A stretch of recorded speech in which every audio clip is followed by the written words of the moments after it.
Hey guys, welcome back to Dent Reviews. It's been a while, quite a long while actually. And this is kind of going to just be an off-the-cuff review of a bunch of different earphones and headphones that I listened to at the recent Dallas CanJam, which was my first CanJam, which was really cool. I got to hang out and meet some cool people, so it was a good time. Got to try out a lot of different stuff, and I just thought I'd report back on my findings. So this is going to just be basically, as much as possible, the order in which I heard them from the beginning of the day onward. And I just kind of wrote notes as I listened to these things, and this is very, very general, because I want to preface this by saying a couple things. First, at headphone listening like this, there's a lot of background noise. This is in a setting where it's kind of like a large conference room with a bunch of booths and vendors set up with all different people moving around and talking and listening. So there's a lot of background noise, and for a lot of headphones that don't have sealed cups, more open back, and same with IEMs, you have to be careful as that can influence the sound of the earphone with the noise leakage and whatnot. So take all this with a grain of salt. But I think for the most part, most of these things that I listened to, I had a pretty good ability to hear what they sound like overall and to get a good impression. And if not, I think I noted when that was an issue. I'll just start right out. I'm just going to jump right in. This might be a little bit, there's a lot of different stuff I heard, and I want to kind of go over it all in one video and give you guys a take on it. So the first thing was the HEDD Amame Pro, and I probably am going to butcher the name of a lot of these things, but the HEDD Amame Pro. This was the first thing I saw when I walked in, and it's pretty interesting. It's got a 3D printed shell or headphone piece, I don't know, ear cup, I guess you'd call it. This thing retails for about $469, I believe, if I'm not mistaken. And it was a quick starter. Now, what's really interesting about this, not only is it 3D printed, but the drivers are made of glass, which I've actually never heard of that myself, so that's very interesting. The design looked really cool. It had sort of a vented set of chambers all around the earphone cup that looked kind of neat, and it had a pretty comfortable band. Even the band that went around the head to support the headphone was 3D printed mesh, which was nice. So the whole thing was reasonably comfortable, reasonably good design. Now, I'll be completely honest, of all the headphones I listened to, I didn't put any notes about how this one sounded. I don't think I had thought about doing that yet, but from a very, very vague memory, I don't remember being blown away by them. It was somewhat noisy, but they sounded okay. I think I would have wanted a little bit more time to audition them. I was more focused on the design of them at that point. They looked cool. It was really neat. I was talking to the guy who designed it, or one of the guys that worked with the company there, and it was just a neat design. So I was more looking at that aspect of it. So I won't say too much about the sound, as I honestly don't remember too much. I don't think there was anything objectionable about it, but I can't remember how neutral and reference it sounded compared to other things. So I'll just kind of leave it at that. But yeah, it was a Kickstarter. The driver's glass. It looks like on graph it's tuned with Capra audio, and it looks like it has a relatively neutral frequency response with maybe just the slightest dip in the mids, maybe a little bit of a bump in the 6K area, and a slightly warmer 100 hertz area. But really, I mean, from the graph here, it looks pretty good. Now, again, I don't remember enough to say, yeah, it sounds just like that, but take it for what it is. So that is the HEDD Amame. The second thing I was able to listen to was the THIEAUDIO, I believe is how you say it, Monarch MK4. Excuse me, I just came off being sick all Thanksgiving. Yay. So if I have a weird voice, that's why. So the MK4, I wrote in my notes that I thought it had really good bass, and that had very crisp but good treble quality. And I do remember this one pretty clearly because I'm very, very familiar with a lot of the THIEAUDIO. I used to love the Elixir dynamic driver. I had the Monarch MK2 for a while on loan, and I liked that one a lot.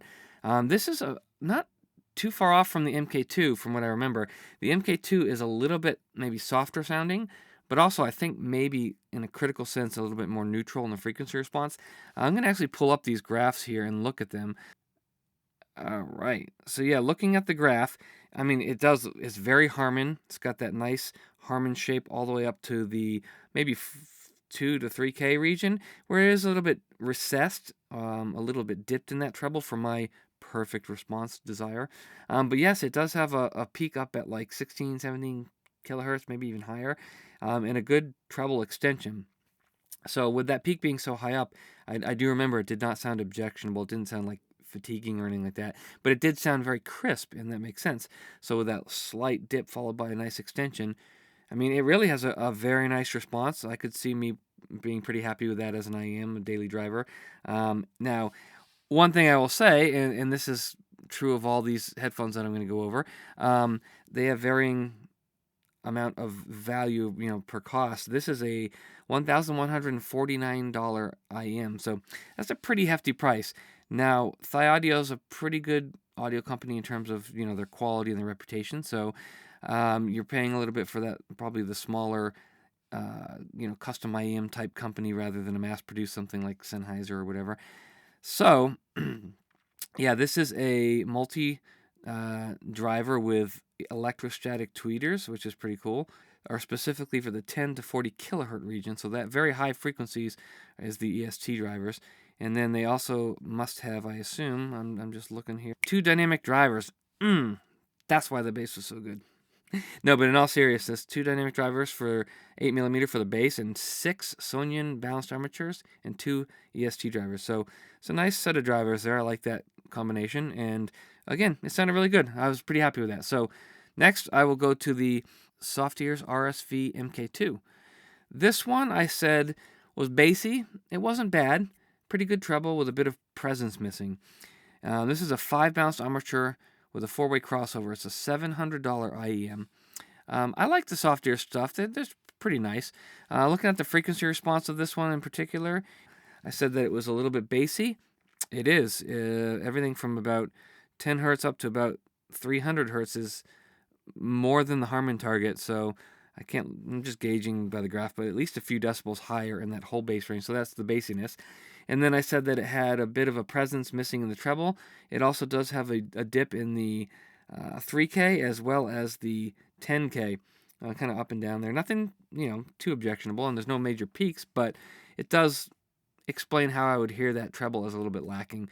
So I would consider that probably, with more listening, I would end up finding that a laid-back, kind of relaxed listen, reasonably detailed, but not anything that I'd be gung-ho over.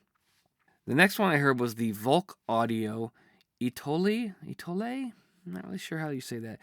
This bad boy, $3,600 on sale from $4,000. So this is a $4,000 IEM.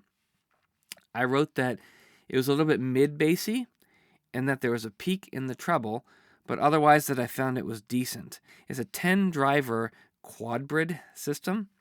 So it's got a 10mm subwoofer, which is a dynamic driver, I believe, M10, yeah.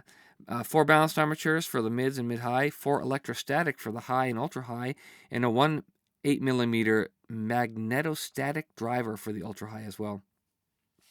All that to say, it's got a lot of drivers in there, and it's expensive. So let's see if I have the graph for that one over here. So just going off, I'm going to compare everything to Harman. I'm not saying that I think the Harman is the best, but I don't have all these measured for my target, and Harman is close enough to my target to give a similar relative characteristics or whatever. So compared to Harman, let's say I said it was mid-bassy. I can see why I said that, because it's not necessarily super boosted, but there's a little extra 200 hertz, and it's also a pretty good bump at 1K, which could give it a little bit of a mid-warmth to it. And it doesn't look like an ideal bump either. It's kind of like a hump right at 1K. And then the rest of the treble is kind of subdued in terms of the response curve, and it's kind of zigzaggy. Frankly, it doesn't look impressive. I don't see anything wrong with it. There's no major peaks, and I could see it being a decent sound, but for the price, I'd honestly say it's just not my cup of tea. If you like that sound signature, cool. But with that mid bump specifically, if that were gone, I could see this being a very slight V shape with maybe the less than ideal smoothness of the response. But with that mid bump, it's just kind of an odd place to throw that in there. So anyway, the next one was the Campfire Andromeda 10. So this bad boy, $1,700, is coming soon. So it's not even out yet. But I was able to listen to this, and it is, if you can imagine it, 10 drivers. And they're all balanced armature. I wrote that it was good. It had a crisp sound. and there was a bit of a V shape in the treble. So I don't have the graph to look at, but I would go with my gut there and say that there's probably some unevenness in the treble. It wasn't bad, like I said, but with that V shape in the treble, it wasn't as neutral as I liked, as revealing, but it was good. Campfire Clara. That is a $2,000 IEM. Whew, these babies are expensive. So I don't know what you consider expensive, but I consider, $1,000 IEMs, that's pretty expensive. That's pretty like audiophile level, elite kind of expensive. So the signature for this I wrote is very balanced, but slightly soft, even though I found it to be nice. So looking at the graph, I do see that. The treble is a little bit of unevenness in terms of its like perfect linearity. No major peaks or dips, but just kind of a wiggliness throughout the treble, which changed the timbre and the natural realism of the treble to make it sound a little bit less correct in terms of its texture. And it does have just a little bit general excess bass overall, which would explain the warmth. So yeah, the Clara, that is pretty good. Just kind of a warm, relaxing, yeah, not bad. And it's got dynamic drivers, dual diaphragm balanced armatures, and super tweeters, whatever that is, for a refined, immersive listening. Yeah, so I think that's a good one. Would I pay that money for it again? Probably not. I mean, I hate to say it, but the competition in the IEM landscape right now is insanely competitive. And you can get a lot of very, very affordable IEMs that can come at least very close to these really high-end, universal IEMs that I'm talking about here. Sometimes I honestly think they even surpass it, but we'll get into that in a little bit. So next, I have the Campfire Astrolith. So this bad boy is $2,200. That's a 14.2 millimeter planar magnetic driver for sub bass and mids, 6 millimeter planar for tweeters and highs. Now, I wrote on my sound description that it was V-shaped, that I found it was pretty good quality, but it had a hyped upper treble and bass and was very much present in the 10 kilohertz plus. So if I flesh that out a little bit, basically what I'm saying is the upper treble is just too much presence way up there. Kind of gives it an edginess in the really high treble. And then, V-shape, so it has that extra bass as well. Not really my cup of tea, especially not for the price. For what it was worth, it just didn't really impress me. But, sound signature is very personal taste. You might like a slight V-shape more than I do. You might like a mid-focused or a treble-focused sound. So again, this is just relative to if you know my taste and what I like and how I compare IEMs, specifically, like I said, to the Harman target right now. Then you'll kind of get a general idea of what I'm talking about. So the next one I have here is the HifiMan Susvara. This is a $6,000 over-ear full-size planar magnetic headphone. Now, I wrote in my description, sus. All joking aside, I said that it was very bright, but it was decent quality overall. And even though it was very bright, I didn't find the brightness objectionable. I just found that the background noise and the focus and just trying to pay attention at that time, I was finding it a little bit hard to do so. So, take that with a grain of salt. But I think I remember pretty objectively that it was bright, but I didn't find it unpleasant. So whatever you take of that. I think that for $6,000, I do not remember thinking I need this headphone. But it was comfortable, and I liked the design of it, and it sounded pretty good. Next on the list is the Sennheiser 660S. Now, these aren't necessarily, I don't think these are all new model Sennheisers, but they're new to me. I am a fan of the HD 600, slightly modified with some EQ, but that's been my reference for a long time. And then more recently, I got the COS, what is it, 95X or whatever. People probably know what I'm talking about, but that's an electrostatic COS headphone that's pretty good for the price. So those are my two kind of reference headphones. They're not perfect, but I like them for what they are and the cost. The Sennheiser 650 I also am a fan of, but I find it a little bit more warm than my personal taste, which is why I lean towards the 600. 660S is version 2, $430, and that is an open back over-ear headphone. And I don't know, but I'm pretty sure all of these Sennheisers or dynamic driver, 38 millimeter. So I wrote that it was basically like a 600 but warm. Not necessarily like the HD 650 warm, but more like a 600 that had a softer treble. So just overall, just a warmer sound. That's how I described it. I said it was still very nice, and I found it to be very detailed. Surprisingly detailed for the warm kind of quality that it had, which leads me to believe, I haven't seen the graph, I would think it probably graphs somewhat similar to an HD 600 with maybe a tilt towards the maybe bass up and treble down a little bit. That's just my guess, but I don't know for sure. That was the 660S. Now, the next one I listened to was the 620S. That's $250. Now, I actually said that this sounds like it had decent isolation. It was a pretty good balance overall. It wasn't super crispy, but it did have a decent amount of detail. I said there was a slight treble peak, maybe a slight V shape to it, but I said I liked it. It sounded pretty good. $250, again, not bad. A little bit of isolation, 42 millimeter dynamic driver. I think Sennheiser doesn't really make any bad headphones at this type of audiophile range of, a couple $100 headphones. And if you want a little bit of isolation, oftentimes you suffer with the frequency response and the sound quality just because of the nature of the acoustic, dealing with the fact that there's reflections in where it is on your ear and all this other stuff. Whereas the open back headphones, I believe, I'm not a headphone expert, but are probably a little bit easier to tune because there's less of that reflectivity to account for, less maybe pad effect. So that's the 620. So now the next one I listened to was the Sennheiser HD 820. This bad boy is $2,200. So that's a pretty beastie price for a headphone. Now, for that much, what are you getting? Well, I said that it sounded bright and nasally, but otherwise okay.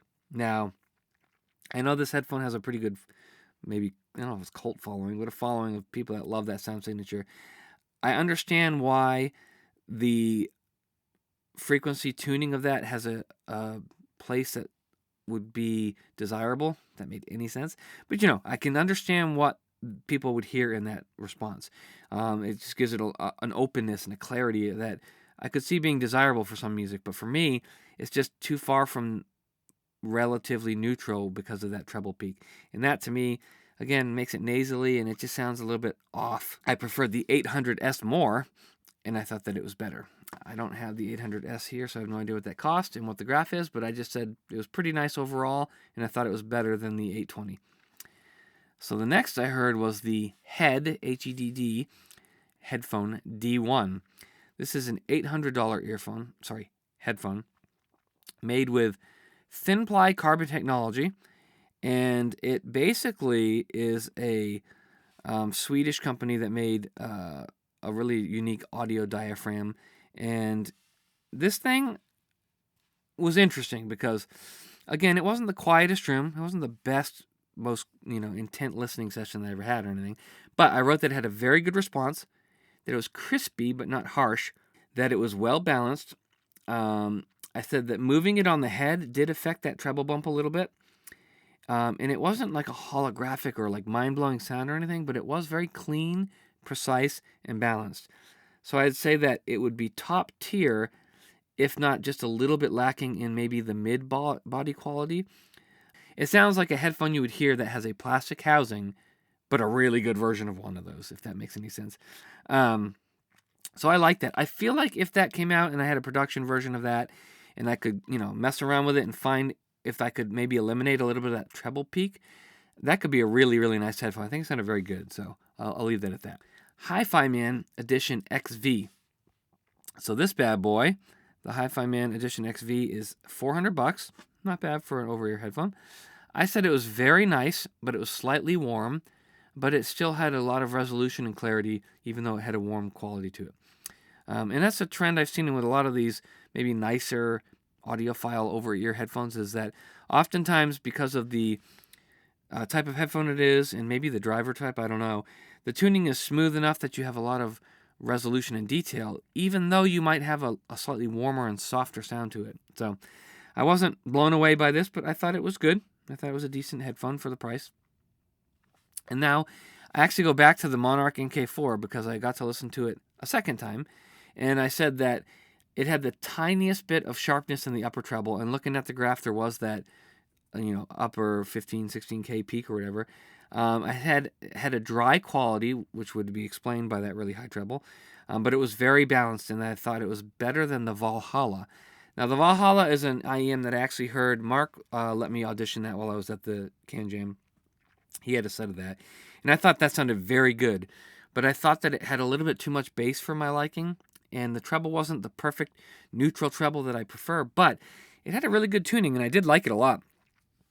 In fact, the Valhalla would be something I would consider if you want to just maybe a little bit of energy and a little bit of fun in your sound, but still keeping kind of a general reference tuning. I think that was really good. I do believe that was a slightly expensive unit. I don't remember off the top of my head, but I did like that one. That was a good one. Now, I listened to the Monarch MK2 again. It's been a while since I've heard that.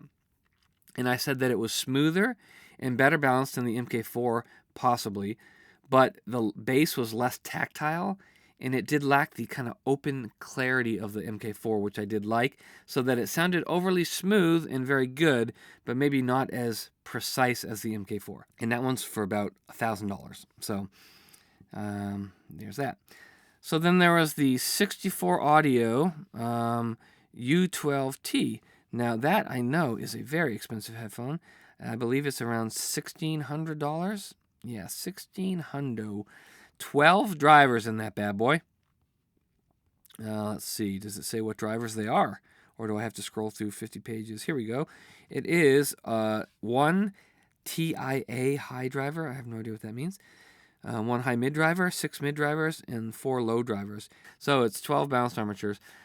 I actually was not sure what I would think of this. I've seen graphs of this over the years. I've heard a lot of praise for these 64Audio models, some of these. And the bass isn't the exact shape I like, and the treble has a little bit of a recession in the kind of mid-treble that seems to be sort of a sound that a lot of these IEM manufacturers are going for. And I think there's something to it, which I can get into in another video. And it's not necessarily good or bad, but I think I know why they do it for the most part. So I wasn't sure what I would think of this, but I actually came away thinking that even though it wasn't the perfect audition environment, there's a lot of people tightly crammed in that one room when I was listening to that particular unit. But I walked away thinking, wow, that sounded really good. It was very detailed, very balanced overall, and just had a very good sound that, as much as I prefer that Dent Review Target to be, as perfect as possible, this actually impressed me considering what deviations it did have from my Target. So that was good. The next one on the list, and I'm not sure how to say this, so I'm going to say the Meze, I have no idea. So the Meze Elite. This thing is a $4,000 over-ear headphone. That is a pricey bad boy. It's an open back, and it's a Renaro isodynamic hybrid array, whatever the hell that is. So maybe it's not EST. So what I said in my first comment on this is, damn. It sounds soft, but it has an electrostatic goodness. That's maybe what I was thinking, E-stat. I said it has very smooth mids. It's slightly soft, but the resolution is so good that it's not objectionable, and I enjoyed it a lot when I listened to it. So I don't know if I'd pay $4,000 for a headphone, but I think it was comfortable. It looked really nice, and it sounded really good. That might have been one of the best headphones from memory that I heard at the show. I thought it was very good. Not a lot of time with it, so that could change, but just listening to it, it didn't sound like a very heavily V-shaped kind of energetic sound. It had a more mid-focused, smooth, maybe slightly warm, not in a bass, but in a mid kind of warmth. And it just sounded pleasant. I liked it. So the second is the Meze, if I'm saying that right, Meze, Empyrean 2, which was a $3,000 headphone. I wrote that this one was a bit more V-shaped than the Elite, but it still was very smooth and nice. It had a little bit of a harder sound to it, and it had a little bit more of a harman tuning maybe. The clear mids and treble were a little bit raspy, gave a little bit of a raspy quality to it. So I thought it sounded very, very good, but maybe not as good as the Elite, and probably not, in my opinion, worth the price tag. And I say that not as a slight to any of these companies or whatever. I don't know what they cost to make these, and again, a lot of this stuff is very subjective, but I've heard other headphones that I like as much or more for a lot less. So in that regard, I would think it's not as much worth the price for me personally. So then there's the Meze, I can probably say that wrong, 109 Pro. So the 109 Pro comes in at, about $800, and I like the design of it. I like the look of it. It's very nice, kind of almost reminiscent of AKG if it was a little bit more upscale with like wood and brass components. I like that. I wrote that it was very slightly a hyped up sound, but that it was decently balanced. The treble is crisp, but it wasn't offensive. And it sounds very dynamic driver-ish, which, ironically, it was a dynamic driver, go figure. Mids were clean and not lush, but balanced and kind of towards a Harman target. I listened to, specifically, I actually noted a song on this one, Magic Carpet Ride by the band Foreplay. Sounds a bit more bassy and crisp than what I would consider perfectly neutral, but it sounded good. So yeah, I actually, immediately comparing to those other headphones, which I didn't know any of these driver types, this one sounded more dynamic to me, which I find that kind of interesting, honestly. The next on the line is the Meze 105 Silva. This is a dynamic driver as well, and this one comes in at $500. And I wrote that this one was more balanced than the 109 Pro, but the treble had a more splashy quality to it.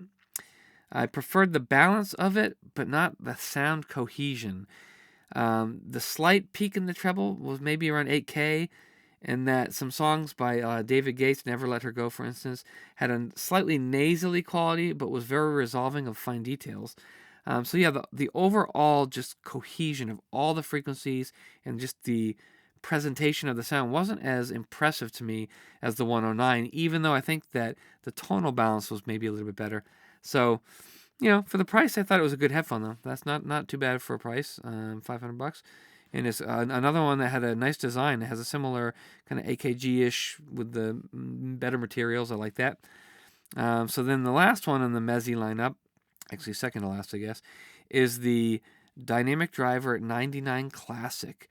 This thing is normally $310. It was on sale right now for $230. Also a very nice style. I like the way these headphones look a lot, actually. They're up there in terms of my like aesthetics. And I wrote on this one that the V1 of the 99 Classic was similar to the V2, which I have heard after this. I'll note on that. But it had more upper treble, a little less refined sounding, but otherwise was pretty similar with maybe just a little bit less bass impact. So then I'll jump right over to the 99 Classic V2, which is a dynamic driver as well. And this one comes in at about $350, so not much more at full retail price. And I said that this one sounded very clean and nice, but maybe it was a little bit more mid-focused than I prefer. The bass was nice, but maybe just a bit low in amplitude compared to the other frequencies. The treble was a little bit boxy sounding, but very smooth and clean. So from memory, I don't have a perfect memory of what this one sounded like, but my description is making it sound like maybe this is just a little bit more mid-focused overall. And that gives it a slightly boxy sound and maybe less bass, but overall it was still smooth and decent quality, so I liked it. It was not bad. Next on the list, and this is where we get a little bit crazy, the Grado HP100 SE. Now, I actually like the design of this thing. I think it's kind of neat. It has, a pretty cool aesthetic to it if you're into that kind of 70s looking headphone. The materials that are used are pretty decent quality, and I like the way the driver looks, and there were two pads for this one. One was more of a traditional ear pad, and one was a little bit of a weird, like conical shaped, more stiff, almost foam, like hard foam ear pad. It was hard to describe. And I wrote that it had some sort of a V shape that it was hard to describe. It had a very wide sound.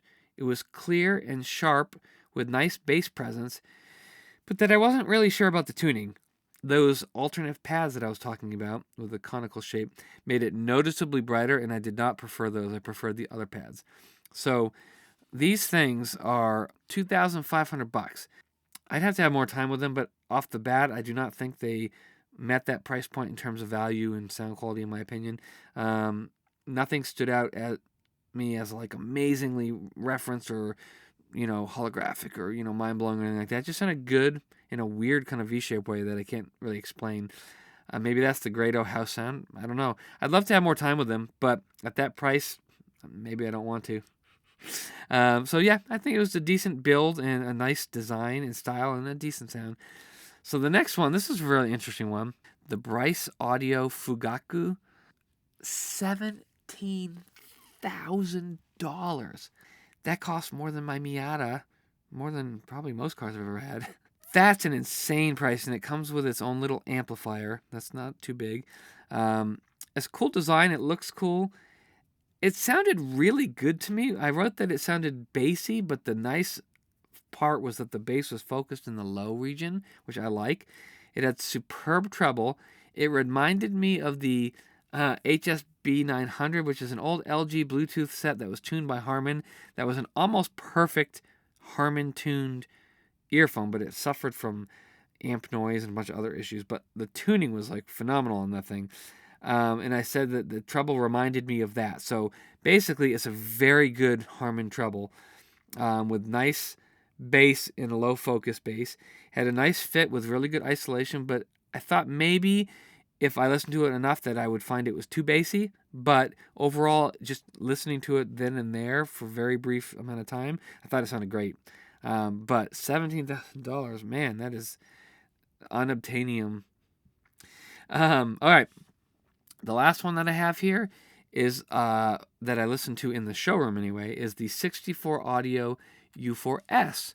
And this one I thought was kind of interesting because the 64Audio U12T I thought sounded really good. But the U4S is actually a cheaper model. It comes in at closer to $800 to $900. So the U4S I actually thought sounded very nice. It was a little bit bassy, and the treble was crisp with maybe a little bit of a scoop in the mid treble. So compared to the Harman, yeah, it does. So it has just a little bit of a scoop in the kind of mid treble area. But I thought it sounded very, very good. I actually did like it a lot. I didn't get a lot of time to listen to it in a quiet environment. It was that same kind of busy room. But I thought it was nice. Other than that touch of excess bass and maybe that less than perfect linear treble, it had a resolving, high-quality kind of sound to it. I think the tunings of those two headphones by 64Audio, again, kind of like belie the actual frequency response that you look at and say, well, maybe this, that, the other thing. But when you listen to them, they actually sound really good. So that's that.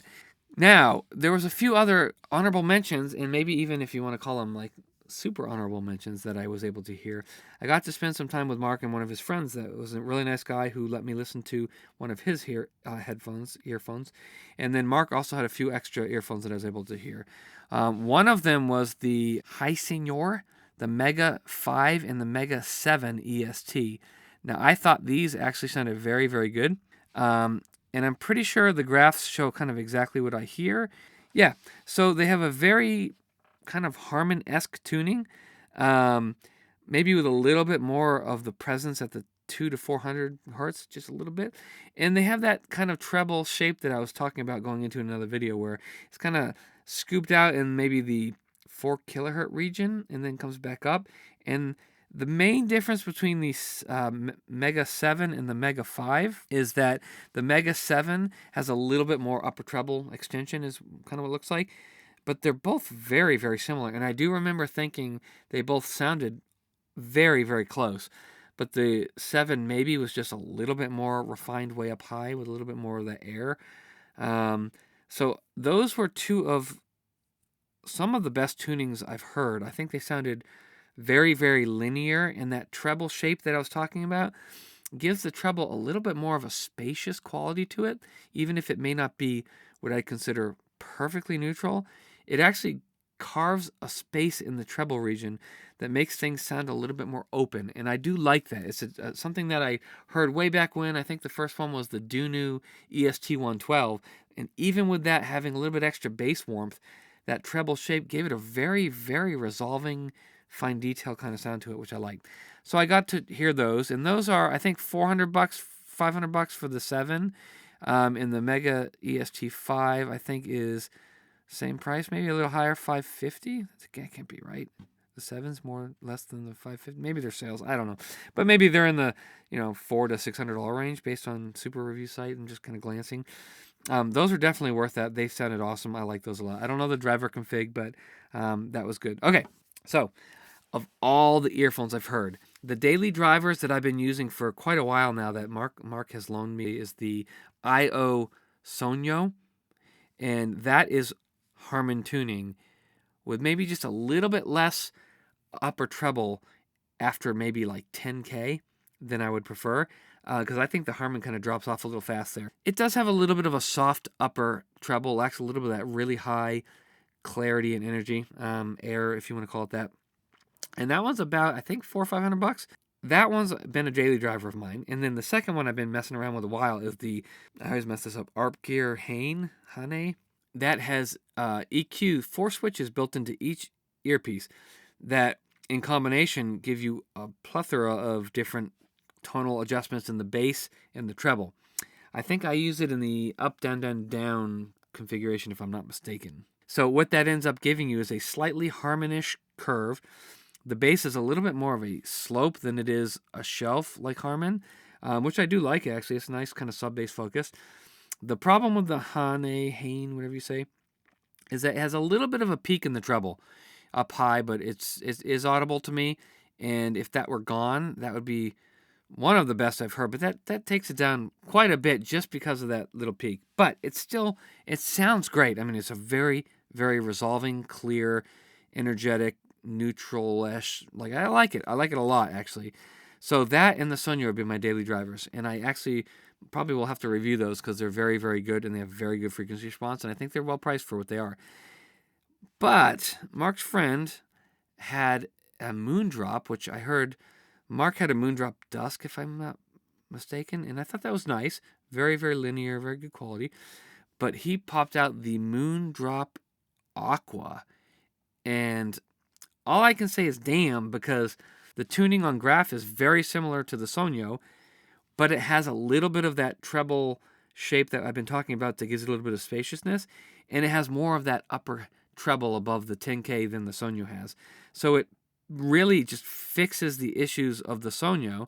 It's cheaper, but the frustrating part is this a Japan exclusive model, and there's no way to find it here. I even reached out to Moondrop to see if there's any easy way to acquire it in the US, but unfortunately there is not. So I might have to bug Mark's friend to go over to Japan and get me one, because I guess he goes and visits Japan now and then. He was a really cool guy, and he was nice enough to let me listen to it at least once, if not twice.